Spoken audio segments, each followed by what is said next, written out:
The glass elevator at Avalon Tech Industries glided upward, smooth as a secret. Every floor ticked by like a countdown, one more level, one step closer, to the moment I'd been planning for 2 relentless, silent years. Sunlight spilled in through the towering glass walls, scattering rainbow prisms across the marble floor. I stood perfectly still, heart pounding against my ribs as the numbers climbed, 38, 39, 40. I adjusted my gray blazer, plain, practical, $49 on clearance at Marshall's. It didn't scream power, not like the designer suits around me in this glass and steel cathedral, but that was the point. I didn't want to scream. I wanted to slip through unnoticed. The air inside the elevator was cool, tinged with expensive cologne and cold metal. I took a deep breath. In, out. Trying to steady the nerves rattling inside me like glass about to shatter. This wasn't just another morning. This was the moment. The result of thousands of hours, hundreds of sleepless nights, sacrifices no one in my family could even begin to understand. I caught my reflection in the mirrored wall, dark circles under my eyes, hair pulled back into a no-nonsense ponytail, a few stubborn strands escaping to frame my face. Tired? Definitely. But focused. Ready. I looked like exactly what I needed to be. Unremarkable. Invisible. Forgettable. For now. The elevator slowed at floor 42. A man stepped in. Navy suit. Impeccable cut. Italian leather shoes that probably cost more than my entire monthly rent in Maplewood. He smelled like sandalwood and generational wealth. He barely glanced at me. Eyes flicked over my off-the-rack outfit and right back to his phone. Dismissed, just like that. I gave him a polite nod. Let him think I was some low-level assistant running an errand. Let him believe that. If only he knew what was in my briefcase. If any of them knew what I was carrying, what it meant, what it was about to change. My phone buzzed in my pocket. Again. Third time in 5 minutes. A text from Ryan, my brother. Where are you? Remember what we talked about. Stay in the back. Don't draw attention. This is MY night. Mom and Dad are already asking. I didn't reply. My thumb hovered over the screen, and then I just slipped it back into my pocket. Instead, I watched the numbers keep climbing. 43, 44, 45. The top floor. Where Avalon Tech's boardroom waited. Where they'd be announcing their brand new senior vice president of operations. And guess who that was supposed to be? Ryan Morgan. My brother. The family's golden boy. The one who said this role was practically created for him. The youngest SVP in company history, he said. He'd already bought the condo on Cherry Creek Boulevard to celebrate. 3 bedrooms, floor-to-ceiling windows with views of Sloan Lake. He showed me the pictures last Sunday, his arm wrapped around his model girlfriend, both grinning like they'd already made it. Imported Italian marble countertops, of course. Always the marble. You should come check it out sometime, when you're not busy with your research, he'd said. Research? He spat that word like it was beneath him. Back when we were growing up in our middle-class suburb outside Denver, Ryan could do no wrong. He had the charm, the looks, the confidence that somehow always came off as charisma, not arrogance. Our house in Maplewood was basically a shrine to his greatness. Trophies lined the fireplace. His high school football headlines covered a full wall. That precious University of Denver Business School acceptance letter? Framed in gold. My academic awards? Tucked in a drawer. Probably shoved behind a stack of old receipts and expired coupons. While I stayed up late every night, reading business books under a flickering desk lamp. Ryan coasted. He'd stumble in at 2 a.m. reeking of cologne and beer, and somehow ace the next morning's exam. The unfairness of it all, it burned in my chest like battery acid. Why can't you be more like your brother? That phrase, my mom's favorite, became the soundtrack of my entire childhood. Over and over, from middle school, to high school, and well beyond. I still remember my high school graduation, valedictorian. Full ride to Northwestern. That same night, Ryan announced he'd landed a summer internship at some big-name financial firm. Guess what dominated the dinner table talk? When I got into the University of Denver's business school, Ryan told everyone I was hiding in academia, while he was out making real moves in the corporate world.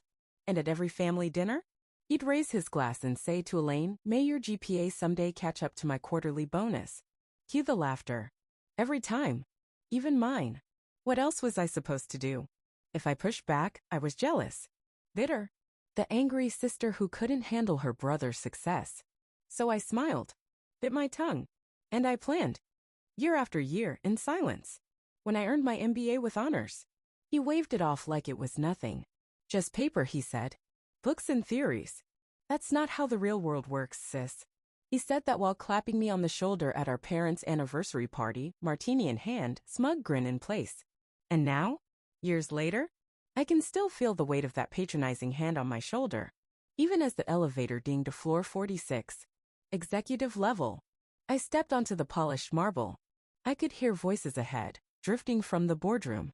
And just like that, the ghosts of family dinners past came roaring back. We'd met at Elway's Steakhouse, Ryan's favorite spot for impressing clients and girlfriends. The place just oozed old money, dark wood, white tablecloths, and those waiters that just appear when you need them, then vanish like ghosts. Claire's still playing professor, Ryan had announced, sawing into his prime ribeye, rare of course. Blood pooled across the plate, staining the white porcelain like some kind of statement. The dinner was his treat, naturally. Ryan always insisted on paying. Always made sure we remembered he could. Meanwhile, I'm about to become the youngest SVP in Avalon Tech history. Mom beamed at him from across the table, pearl necklace his gift, resting just right against her cashmere sweater. Candlelight softened her features, but not the sharpness in her eyes when they flicked over to me. We're so proud of you, sweetheart. Then came that glance, the look. You know the one.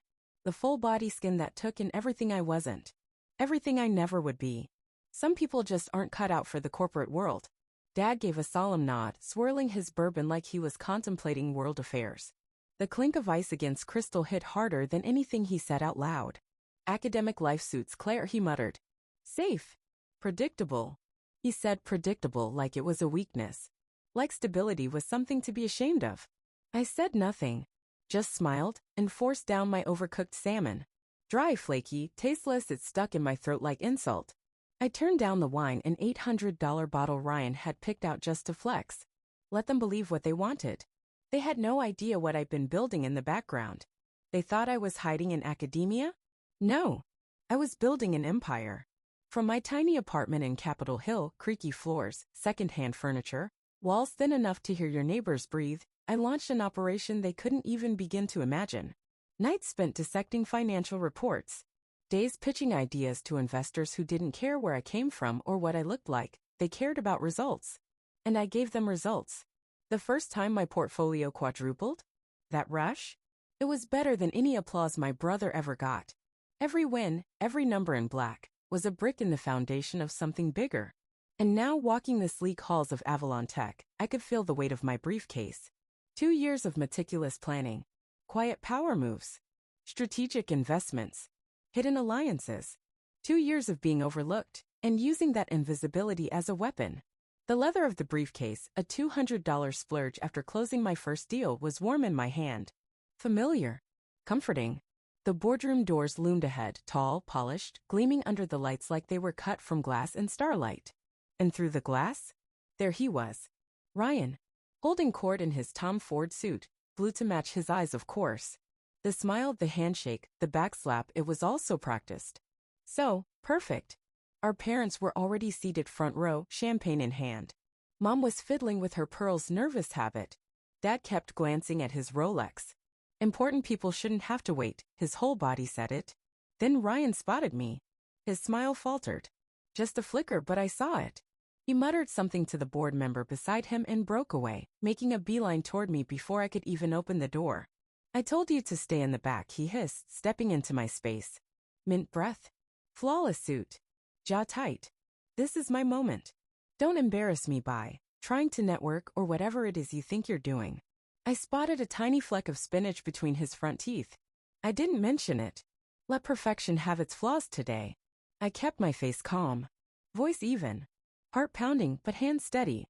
Relax, Ryan, I said quietly. I'm not here to steal your spotlight. He looked me over, head to toe, his eyes catching on my scuffed shoes, my clearance blazer. His lip curled ever so slightly. Good. Just try to look professional, at least. He tugged on his silk tie. And don't mention we're related. Once that would have shattered me. Not today. Today those words bounced right off. If anything, they fueled me. He turned and strutted off, shoulders back, basking in the spotlight he thought he owned. I glanced at my watch. 6:57 p.m. Right on time. In 3 minutes, Diane Whitaker, CEO of Avalontech, would take the podium. What Ryan didn't know, what nobody in that room knew, was that Diane and I had been meeting for over a year. And it wasn't to talk about his future. I remembered that first meeting, tiny cafe, 3 blocks from campus. She'd raised an eyebrow at my proposal, skeptical but curious. Our meetings became more frequent. Her skepticism faded. Respect grew. Eventually, partnership. "You've thought of everything," she said in our last meeting. She meant it. The room fell quiet. At exactly 7 o'clock, Diane entered, commanding without trying. Black suit. Silver bob. Red bottom heels clicking with precision. She walked to the podium, shuffled her notes, and began, clear voice, calm tone, absolute control. "Ladies and gentlemen," she said, "thank you for joining us today. We're here to announce some significant changes at Avalontech Industries." Ryan straightened, fixing his tie. Smile reloading. Chin lifting. Ready for the crown he thought was already his. He shifted from one foot to the other, barely perceptible, but there it was. Eagerness. I could see our mom lean over and nudge Dad, both of them practically vibrating with anticipation like they'd already won. But then Diane spoke. "But before we get into promotions," she began, her voice calm, deliberate, and suddenly off script. "I have an important announcement." Ryan's smile twitched. Not much, but enough. A tiny fracture in that polished facade. He recovered quickly, of course he did. But I saw it. The first crack. "As many of you know," Diane continued, her voice carrying easily through the room, "I've been searching for the right person to lead Avalontech into the next decade. Someone with vision, with integrity, and a real understanding of where this industry is headed." She paused, slowly scanning the crowd. Ryan straightened his back. Smile reset. The golden boy was back on script. This was just build-up, he was sure of it. He adjusted his platinum cufflinks, the ones he bought for himself at 30, and planted his feet like a man ready to be crowned. Diane went on. "That search led me to someone who impressed me, not just with their business acumen, but with their vision. With an innovative approach to leadership and technology. Someone who quietly built a portfolio that now holds controlling interests in 3 of our top competitors." Ryan's smile dropped. Not twitched. Not faltered. Dropped. His eyes flicked to Diane. Then to our parents. Then around the room, desperate for a cue. Some clue that this was all still part of the plan. It wasn't. Over the past year, Diane continued, this individual has been quietly acquiring shares in Avalontech through a network of investment vehicles. As of this morning, they've secured a controlling interest. The boardroom erupted into a wave of whispers and shocked gasps. Paper shuffled. Heads turned. Confused murmurs buzzed like static. And Ryan? He went pale. That California tan he worked so hard to maintain? Gone. Just gone. A bead of sweat slid from his temple, even though the climate control was perfectly calibrated. In the front row, our parents looked like someone had unplugged them. Frozen. Stunned. Mom's hand was still reaching for her champagne midair. Motionless. And then, "Ladies and gentlemen," Diane said, raising her voice just slightly, "please welcome the new majority owner of Avalontech Industries." She turned, her hand extended, toward the back of the room, toward me, Dr. Claire Morgan. The silence was total. That sharp, ringing kind of quiet that comes after the thunder, when the world just holds its breath. I stepped forward. Each click of my heels against the hardwood echoed like a drumbeat. Every eye followed me. Every mouth slightly open. Confusion, shock, disbelief, and on a few faces, respect. Finally, Ryan stepped back as if I'd struck him. His acceptance speech fell from his hands, papers fluttering to the floor like autumn leaves. Words he practiced for weeks scattered. Our parents didn't move. Mom's champagne glass tipped dangerously sideways in her hand. Dad's mouth hung open, unmoving. For once, speechless. "Thank you, Diane," I said, stepping up to the podium. My voice surprised me. It didn't tremble. It didn't rise. It was strong. Solid. Like it had been waiting all these years to be heard. The documents in my briefcase could wait. Right now, I had something bigger. An audience. A company. And a lifetime of being underestimated, to rewrite. Diane stepped aside, a flicker of a smile on her lips. She'd kept the secret. She'd understood. This moment had to land just like this. And oh, it did. Especially for the faces I knew best. I cleared my throat, looked out over the room, and locked eyes with the man who'd mocked every achievement I ever earned. Before we go any further, I said, I believe there's someone here who deserves some recognition. I let the moment hang. And then, Ryan, would you join me up here? You could feel the tension shift. He looked frozen, color drained, like someone had poured concrete into his shoes. His custom suit suddenly looked too tight. His throat bobbed as he swallowed hard. His eyes darted like a man trapped, looking for an exit. But there wasn't one. Our mom's hands gripped her Prada purse so hard her knuckles turned white. Dad had beads of sweat forming on his upper lip, his gaze locked on nothing. Ryan, I said again. This time I let my voice fill the room. Firm. Final. Please. He moved. Stiffly. Like each step was pain. The whispers swirled now, spreading like wildfire. People putting it together. Connecting the dots. Same last name. Same hazel eyes. The invisible sister, suddenly center stage. As he got closer, I caught his cologne, Clive Christian. $500 a bottle. He'd mentioned that detail many times. But today, it smelled like fear. I turned back to the crowd.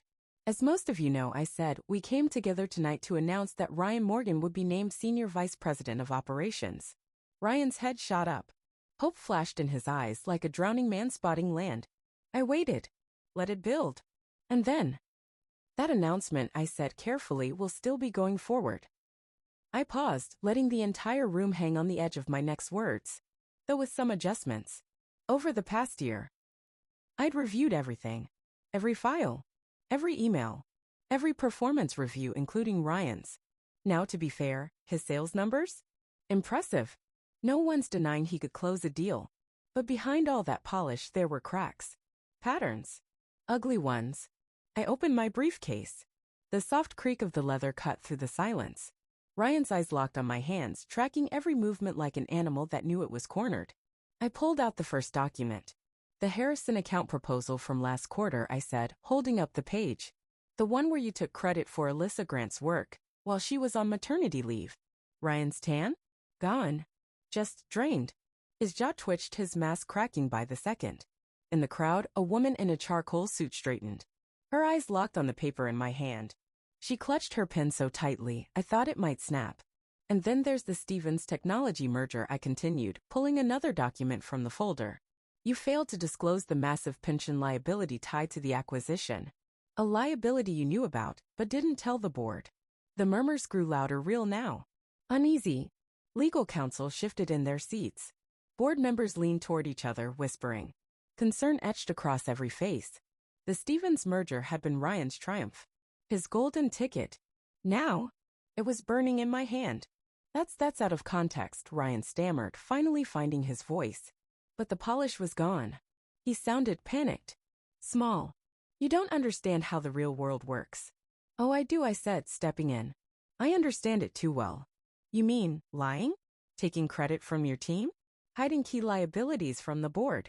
Ryan's fists clenched at his sides. His voice rose, defensive, desperate. But I didn't give him a chance to spin. That part of our lives? Over. Suddenly, our father shoved back his chair.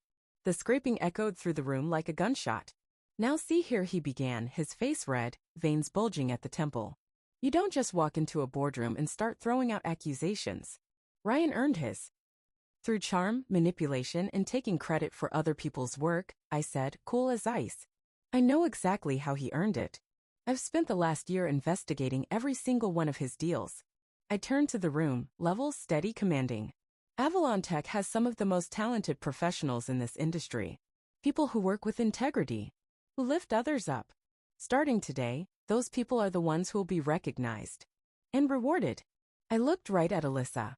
She sat in the third row, rigid at first, but now her posture softened. Her hand trembled slightly on her notebook as she nodded, the first real smile I'd ever seen her give. Alyssa, I said, I'd like to meet with you tomorrow morning to discuss your actual contributions to the Harrison project and your thoughts on leading the new digital transformation initiative. Her mouth opened just slightly. A breath caught in her throat. She nodded. And Ryan? He seemed to shrink next to me. This is ridiculous. Our mother's voice snapped from the front. She stood suddenly, heels clicking like accusations against the floor. Her pearls bounced on her collarbone as she waved her manicured hand. Claire, this is jealousy, plain and simple. You've always been bitter about your brother's success, this little stunt. Mrs. Morgan, Diane said, stepping in before I had to. Her voice was soft, calm, unshakable, but final. Perhaps we continue this family discussion privately. The board has some organizational matters to address. I gave her a nod. My office, I said, gesturing to the glass-walled corner space that had been prepared over the last week. The one that should have been Ryan's. As we walked out, I could hear Diane behind us, launching into Avalon Tech's new direction. And then, applause. It filtered through the door just before it closed. Each clap? Another nail in Ryan's coffin. And he knew it. Inside, the office still smelled like fresh paint and expensive leather. My desk, a custom piece with sleek edges and chrome finishes, had arrived just yesterday. The floor-to-ceiling windows revealed a breathtaking view of Denver, glittering under the early evening sky. Sloan Lake shimmered in the distance, endless, dark, powerful. Ryan exploded the moment the door shut. Have you lost your mind? Gone was the polished exec. This was raw. Sweat at the temples. Red-faced. Spit flying from the corners of his mouth. You can't just walk in here and... I can. I cut in cool even. And I did. I sat down behind the desk.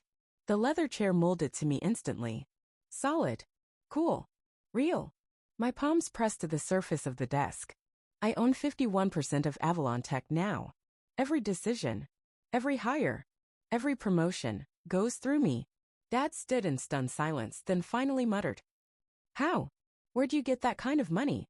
This company's worth billions." I leaned back in my chair, met his stare, and smiled. Just a little. The kind of smile that says, "You never saw me coming." This was the moment I'd rehearsed 1,000 times.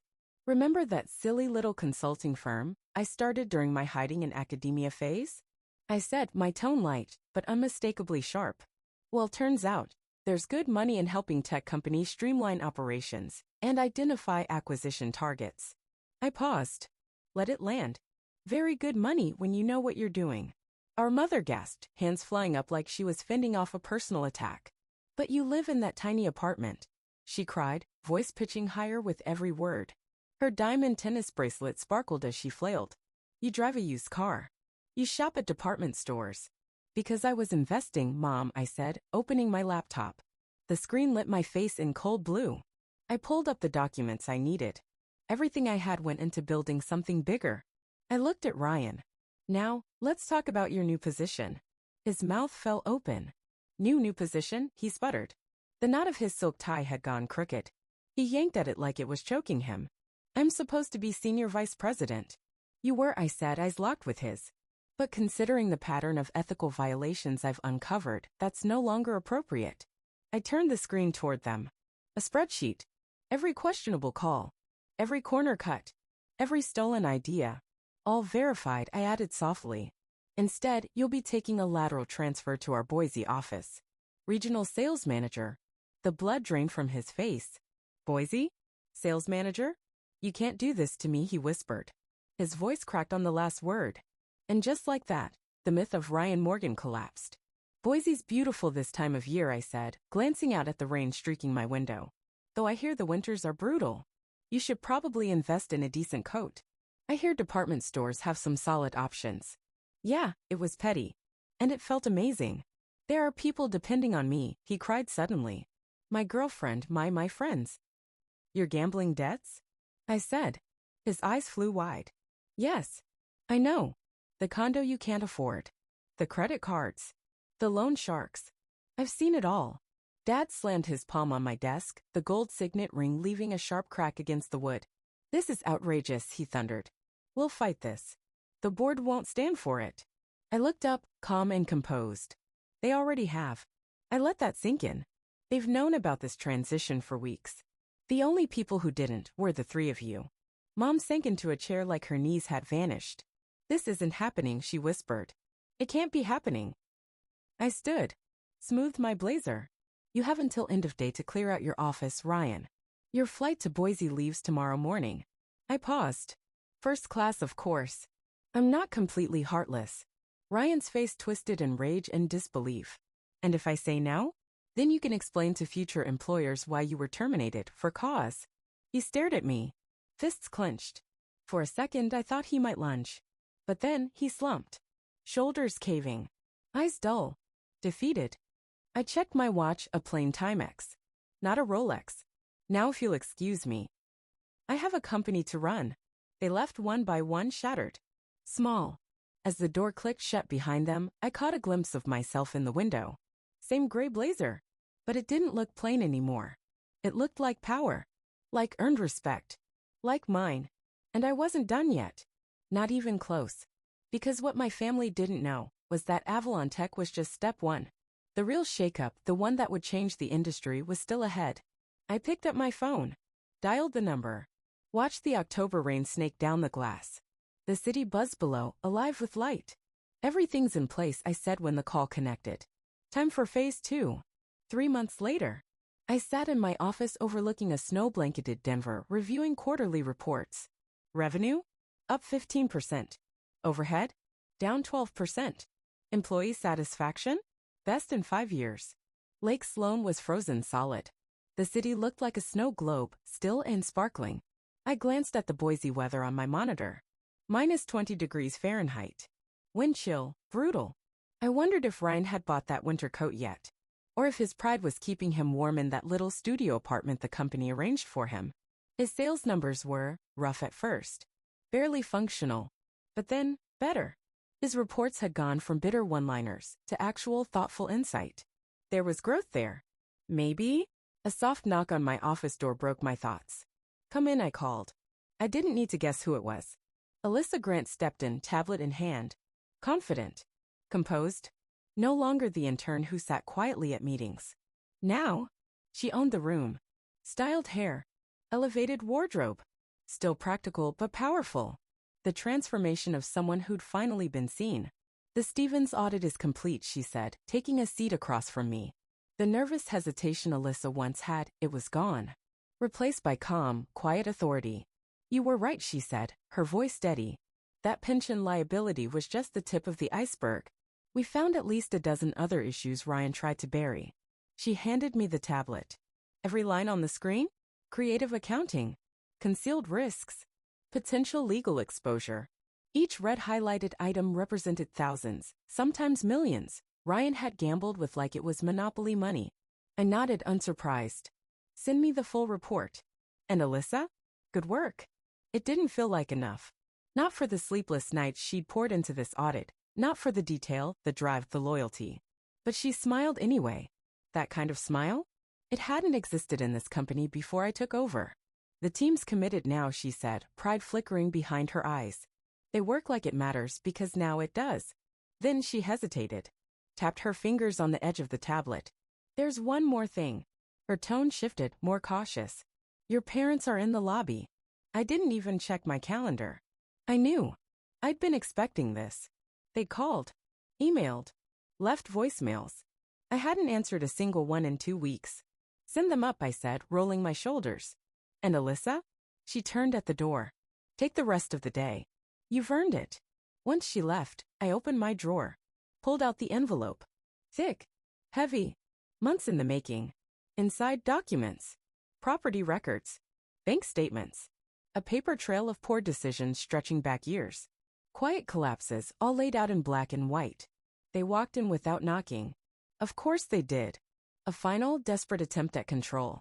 A little dominance play. But in my office? It fell flat. Mom looked smaller. Her designer coat hung awkwardly on her frame. Last season's Max Mara. Looser than it used to be. Her heels clicked across the floor, but the confidence was gone. Dad's shoulders had slumped. His tan had faded. His presence, once loud, towering, was now just muted. Claire, Mom said, with a forced brightness. Her fingers twitched at her neck, reaching for pearls that weren't there. Sold probably. We've been trying to reach you. I've been busy, I replied, cool and even. Running a company takes time. Please sit. They obeyed. Slowly. The silence between us was thick. Years of unspoken words. Resentments. Things never acknowledged. Outside, snow fell again. Soft. Relentless. It's about Ryan, Dad said, voice low. No bluster. No dominance. Just tired. He's struggling in Boise. I turned my monitor slightly. Charts lit the screen, performance reviews, client metrics, targets missed by a mile. His numbers reflect that, I said. Mom rushed in to defend him as always. He's not used to the cold, she offered. That apartment, it's so small. Maybe there's a role closer to home? Something back here in Denver. I studied their faces. The tired eyes. The desperation. For the first time, I didn't see them as the all-powerful parents from my childhood. I saw two people, aging afraid, cornered by the consequences of their own choices. Has Ryan mentioned why he's failing? I asked. They exchanged a look. Silent conversation. He says the clients there are different, Dad muttered. More demanding. They're not different, I said. Lean forward. They just expect results. Real ones. Not charisma. Not borrowed ideas. Not polished lies. Claire, that's... Dad began, then faltered. That's harassment. No, I said sharply. That's accountability. Something Ryan has never faced. Something none of us ever faced. Until now. I opened the envelope. Spread out the truth like cards in a bad poker hand. Property records. Second mortgages. Cash transfers. Bank accounts nearly empty. When I dug into Ryan's financials, I said, I found large transfers. Regular ones. From your accounts to his. For years. Their eyes dropped. Mom's hand crept to her collarbone again. Pearl's gone. 2 separate mortgages on your home, I continued. Second one's due next week. Silence. I'm guessing you can't cover it. Dad sank lower in his seat. His voice barely a whisper now. We thought. We hoped. That I'd bail you out, I said flatly. They said nothing. I stared at them for a long moment. You mortgaged your house to prop him up, while I lived on lentils and clearance suits, while you told me I didn't understand real business. The irony filled the room like smoke. The daughter they dismissed, now the only one with a lifeline. Ears welled in Mom's eyes. Mascara traced slow black rivers down her cheeks. She looked smaller. Not just physically diminished by reality, by desperation. Claire, she whispered, voice trembling, please, we'll lose the house. The house. The one where Ryan's trophies still sat untouched on the mantel. Where my own awards, my scholarships, my degrees, my late-night effort, had never made it past a filing drawer. A place that had never felt like home to me, but was still the center of their world. I pulled out one last document. This is a proposal, I said calmly. Avalon Tech will purchase the house, at market value. Both mortgages cleared. You'll stay on as tenants. Rent reduced by 30%. Their eyes lit up, hope flickering through despair. Mom reached toward the paper instinctively, but I raised my hand. There are conditions. The light in their eyes froze. First, you'll attend financial counseling. Second, you will not send Ryan another dime. Dad's mouth opened, ready to object. I didn't let him. I raised my hand again. It was quiet, subtle, but it held power. The same hand he used to silence me at the dinner table, in the car, at every family gathering for 2 decades. And third, I looked them dead in the eyes. You will acknowledge in writing how you've treated me all these years. The room went still. No oxygen. Just tension. That's blackmail, Dad mumbled. But even he didn't believe it. It's called accountability, I said softly. Something this family's never truly practiced. I stood and walked to the window. The winter light cast sharp shadows across the skyline, exposing every crack in the city below. For years, I said quietly, you dismissed everything I achieved. You celebrated Ryan's every step while treating me like I was extra. My breath fogged the glass just for a moment, then vanished. Every science fair ribbon, every scholarship, every honor pushed aside. Not impressive enough.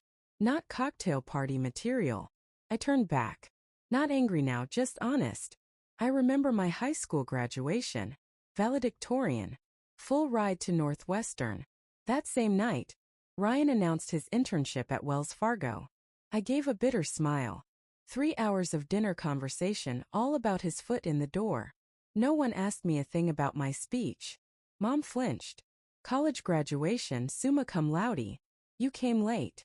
Blamed Ryan's softball game. Dad, you checked your watch the whole ceremony. Didn't want to miss your tea time. Dad looked down. The gold signet ring on his finger now loose. Slipping. My MBA ceremony? You didn't come at all. The words dropped like stones. You called me that weekend, remember? Said. It's just another degree, Claire. Ryan's making real moves now. Mom cried openly now. Quietly. The makeup on her face streaked beyond repair. That ends now, I said. My voice was firm. Gentle. Final. Not because I want revenge, but because healing only starts with truth. I walked back to the desk and laid the agreement between us. Sign it. Keep your home. Start over. Maybe build something real from the ruins of what we were. Or don't. Lose the house. Keep enabling Ryan. Pretend nothing's broken. The silence stretched. Outside snow continued to fall. Quiet. Unforgiving. Then finally Dad reached for the pen. They signed in silence. And as they did, my phone buzzed. A text. From Boise. Ryan had finally cracked. Admitted to his director that he needed help. His numbers were improving, but the pressure had finally forced him to face his demons. I'd already arranged for his admission into a recovery program, focused on addiction, accountability, and leadership. Avalon Tech would pay, not as a gift, as a business decision, because with the right guidance, maybe he still had something to offer. When I looked back at my parents, I saw something new in their eyes. Respect. The kind that comes too late to erase the past, but just in time to build something from it. I pressed a button on my desk. The car will take you home, I said. My assistant responded with a soft beep over the intercom. The counselor will call tomorrow to schedule your first session. They stood slowly, lighter, not just physically, but as if naming the truth had stripped off a burden they didn't know they were carrying. At the door, Mom paused. Her hand trembled on the handle. Claire, I'm sorry. For everything. The words I'd waited a lifetime to hear. I nodded. Didn't speak. Some wounds take time. But admitting they exist? That's how the healing begins. They left. I sank into my chair. For the first time in months, I exhaled. Fully. Deeply. Phase 2. Complete. The family that once dismissed me now answered to me. Not because I forced them, but because I showed them who I truly was. There was still work to do. But for the first time, I wasn't doing it for their approval. I was doing it for me. A soft knock at the door. It opened, Alyssa again, tablet in hand. Concern flickered in her eyes. She'd seen them leave. You okay? She asked. I looked up. Smiled. Better than I've ever been. I nodded, grateful for Jennifer's concern, but still careful not to blur the line between personal and professional. The board meeting starts in 10 minutes, I said, my voice steady. They're eager to hear about the new expansion plans. She placed the reports neatly on my desk, perfectly aligned, no detail overlooked. The presentation's ready, she said. Avalon Tech is on track to lead the market in 3 new verticals by this time next year. I smiled, gathering my materials. Time to focus on the future, I said. Not just the future of Avalon Tech, but of the people who make this company. People like you, Jennifer, who deserve to shine. We walked toward the boardroom together. She fell into step beside me, voice quiet but sure. I've been meaning to thank you, she said. Not just for the promotion but for building something real. A place where work matters, where people are valued for what they contribute, not who they know. Her words landed deeper than I expected, because this moment was the true victory. Not the hostile takeover, not the restructuring, not even reclaiming my family's respect. It was this, creating a place where people finally mattered. That's the company I want to build, I said, just as we reached the glass doors. Inside, the board was already seated, their voices a low murmur of anticipation. As I stepped in, they rose. Not out of obligation, not because of who I was related to, but because of what I'd proven. I wasn't Ryan, and I never would be. I was everything he wasn't, and everything a leader should be. At the head of the table, I saw my reflection in the polished surface. The simple gray blazer? Gone. This one was mine. Not flashy, not designer, but tailored to me, to who I'd become. Ladies and gentlemen, I said, setting down my folder, let's talk about where we're going next. The room fell silent. Every eye turned to me. This wasn't about quarterly bumps or minor wins. It was about transformation of the company, the culture, the very way business was done. Our expansion into AI and machine learning has exceeded projections. I began, clicking through the slides Jennifer had prepared. But innovation without ethics is a weapon. Technology without integrity is dangerous. Heads nodded. Pens scribbled. Phase 3 of our restructure begins now, I said. We're launching the Transparency Initiative, a framework that rewards collaboration, ethical leadership, and long-term impact. What I'd lived through had shaped this vision, not just for profit, but for people. We have a chance here, I said, closing the presentation, not just to lead the market but to change it, to prove that success and integrity aren't opposites. They're partners. The vote? Unanimous. The same board that once prepped Ryan for a role he didn't earn. Now back to vision rooted in truth. Later that night, as I packed up to leave the office, my phone buzzed. A number I hadn't seen in months. Ryan. I paused, then opened it. I'm 1 month sober. The program is helping. Thank you for not firing me. No charm. No manipulation. Just honesty. It wasn't a bridge rebuilt, but maybe the first stone. I typed back. Keep going. One day at a time. As I stepped into the glass elevator, I watched the numbers descend. 45. 44. 43. The same elevator. The same tower. But not the same woman. 3 months ago, I'd written it up, invisible. Now I wrote it down, undeniable. Outside, snow blanketed the city, the lights of Denver twinkling beneath a soft white sky. This time, the cold didn't sting. It cleared the air. Because success, real success, wasn't about proving people wrong. It was about proving yourself right. About building something honest. Sustainable. Yours. The car waited, headlights glowing through the snowfall. I stepped inside. Met the driver's eye in the rear view. Where to, Dr. Morgan? I smiled. Not home. Not yet. There's a small consulting firm in Capitol Hill, I said. I'd like to stop by. The place where it all began. The old office. The cheap desk. The idea no one believed in except me. Because sometimes, to know where you're going, you have to remember where you started. And I was just getting started.